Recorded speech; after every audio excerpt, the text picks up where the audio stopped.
The press up. Now I'm almost sure I've done spotlights on this before, but I wanted to give you a few options. Let's do it again because we've been doing a lot of press ups in class recently. You have an option of a chest press. If you've got a res band like this, you can sit on your bum however you're comfortable and you can press through the chest, because that is what a press up basically is, okay? But keep the shoulders down and just keep those elbows slightly lifted, okay? So you get that nice mimicking movement to a press up. Now, if you want to make your press up easier, you can start here at your box press, okay? We call it a box press because you're in kind of an all fours box position. Your abs are switched on. Now, what I see commonly goes wrong is people take their elbows out and they take their head down and their bum back. I want you to try and take your elbows out, take your head forwards and your bum forwards a little bit, okay? So you're just rocking into this and essentially putting all the weight through those muscles in your upper body, shoulders, chest, arms, okay, to get that press up. Now, the wider you go, the more chest you're gonna get.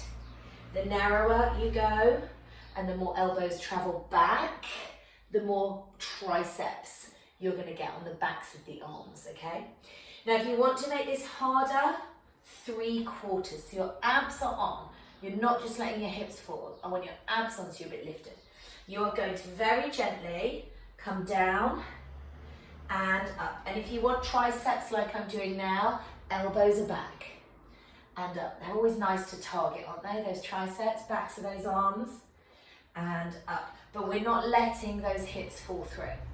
Now, if you want a full press up, I want you to make sure your hands are under your shoulders.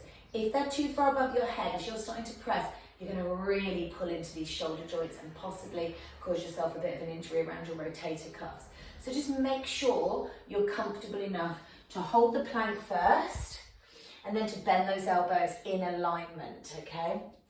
So if we're going wide with these arms, hands to just the side of the mat, pull your shoulders down, don't let them shrug.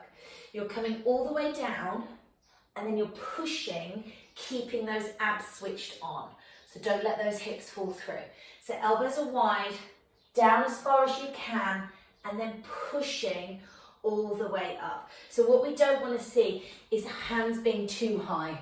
You're going to end up really hurting those shoulders.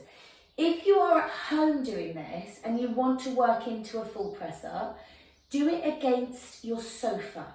Do it against a work surface. Even do it against a wall. The higher your surface, the easier you're going to make it. So just lower it down a little bit. As you can see, this is my bench.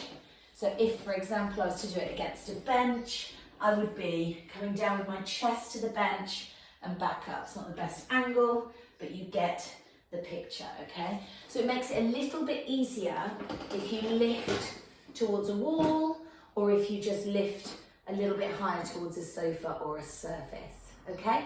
Hopefully that helps, but do use these chest presses as alternatives if we're doing them in class, for example, just so that you can stay comfortable around those shoulders if you don't want to force it, okay? Thank you very much.